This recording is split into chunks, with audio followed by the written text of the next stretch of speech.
Hai, perkenalkan nama saya Nurlaila Fitriani. Saya dari kelas C05 dengan NIM 112410373. Saya di sini ingin sedikit menjelaskan tentang PKWT dan PKWTT.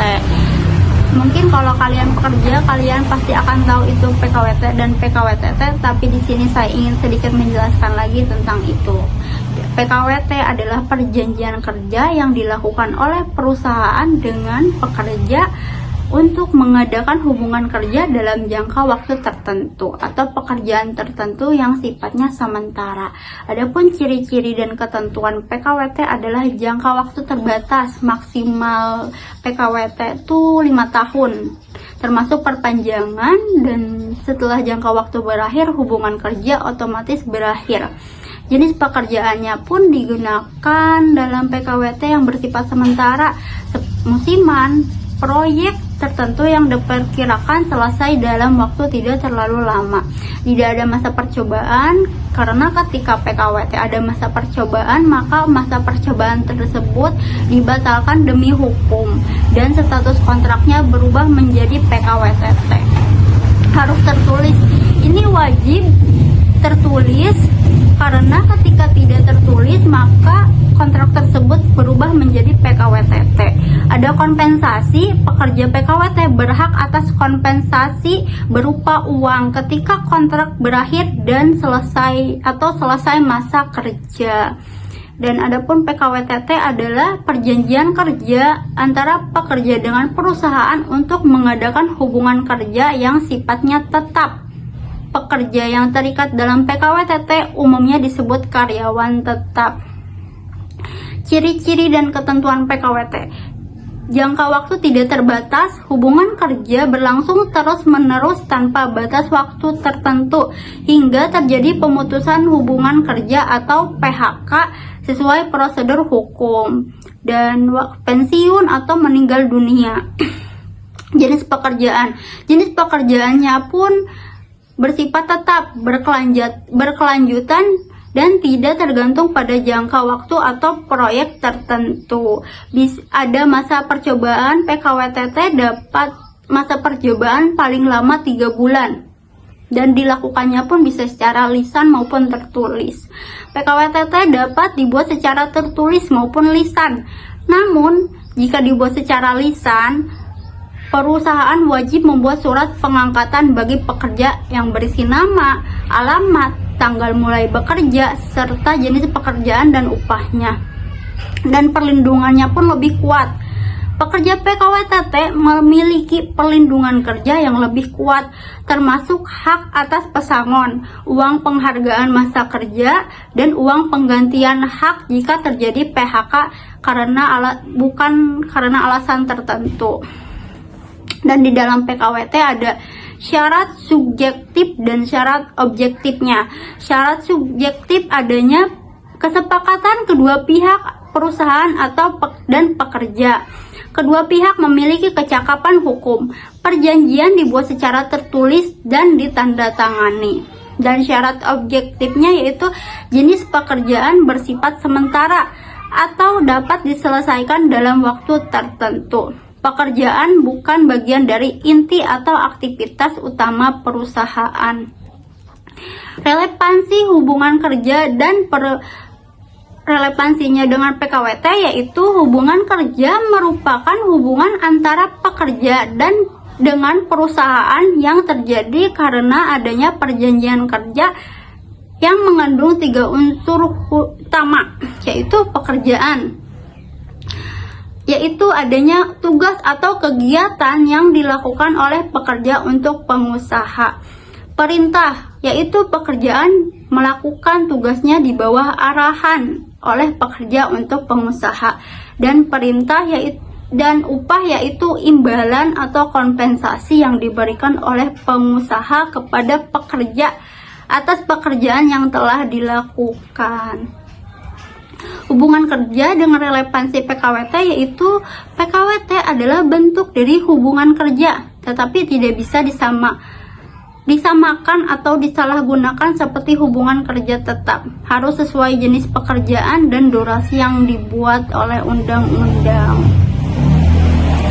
Etika hukum bisnis dengan analisis PKWT, yaitu PKWT diatur secara jelas oleh perundang-undangan di dalam Undang-Undang Nomor 13 Tahun 2003 tentang Ketenagakerjaan dan PP Nomor 35 Tahun 2021 tentang Perjanjian Kerja Waktu Tertentu, alih daya waktu kerja dan waktu istirahat serta pemutusan hubungan kerja.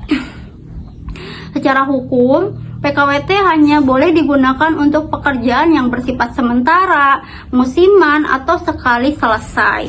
Tidak berkaitan dengan kegiatan utama perusahaan dan durasinya maksimal 5 tahun, termasuk perpanjangan dan pembaruan.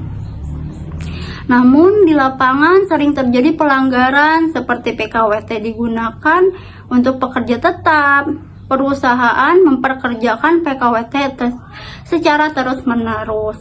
Tidak ada kejelasan soal hak pekerja jika kontrak berakhir tiba-tiba. Analisis etika dan hukum bisnis terkait PKWT. Dari segi etika, praktik PKWT yang tidak sesuai justru melanggar prinsip-prinsip dasar bisnis yang etis seperti prinsip keadilan, prinsip transparansi, dan prinsip tanggung jawab sosial. Di dalam prinsip keadilan sendiri, banyak pekerja PKWT diberhentikan secara sepihak sebelum masa kontrak berakhir, tanpa kompensasi dan tanpa perlindungan. Di dalam prinsip transparansi, kontrak tidak selalu dijelaskan secara menyeluruh kepada pekerja, sehingga hak dan kewajiban sering tidak dipahami secara utuh oleh pekerja sendiri. Dan prinsip tanggung jawab sosial, beberapa perusahaan tidak mendaftarkan pekerja PKWT ke dalam program jaminan sosial seperti BPJS, padahal itu penting banget tau. Opini saya, PKWT seharusnya digunakan secara etis dan sesuai hukum untuk menjamin keadilan bagi pekerja dan stabilitas operasional perusahaan. Pemerintah juga meningkatkan pengawasan dan memberikan sanksi tegas kepada perusahaan yang menyalahgunakan skema PKWT. Sementara itu, perusahaan perlu menanamkan menanamkan nilai etika bisnis agar tidak hanya mengejar efisiensi tetapi juga menjaga martabat dan kesejahteraan tenaga kerja. Ini ada contoh PKWT saya dulu waktu bekerja di PT. Di dalam PKWT tersebut ada pihak pertama perusahaan, dan pihak kedua itu saya, dan ada jenis pekerjaannya tertulis, tempat bekerja, terus jam kerja, dan upah di dalamnya tertulis juga, dan ada kontrak berakhir dan kontrak mulai bekerjanya. Jadi kesimpulannya, perjanjian kerja waktu tertentu atau PKWT merupakan bentuk hubungan kerja yang sah menurut hukum ketenagakerjaan Indonesia selama memenuhi syarat subjektif dan syarat objektif yang telah ditentukan. PKWT berbeda dengan PKWTT karena bersifat sementara dan hanya berlaku untuk jenis pekerjaan tertentu seperti pekerjaan musiman atau proyek jangka pendek. Hubungan kerja yang terbentuk melalui PKWT harus memenuhi unsur pekerjaan, perintah, dan upah serta dituangkan dalam dokumen tertulis yang jelas. Dalam praktiknya, penggunaan PKWT perlu disertai tanggung jawab etis oleh perusahaan, termasuk memberikan hak-hak bekerja seperti jaminan sosial, yaitu BPJS, dan kejelasan masa kerja, atau tertulis di situ di dalamnya ketika kita berakhir tuh tanggal berapa. Kewajiban terhadap pekerja tetap tidak hanya penyalahgunaan PKWT seperti menjadikannya sebagai celah untuk menghindari kewajiban terhadap pekerja tetap. Tidak hanya melanggar hukum, tetapi juga bertentangan dengan prinsip etika bisnis seperti keadilan, transparansi, dan tanggung jawab. Oleh karena itu, PKWT harus ditetapkan secara adil jujur, dan sesuai dengan ketentuan hukum agar dapat melindungi hak-hak pekerja sekaligus menjaga reputasi perusahaan. Terima kasih. Baik.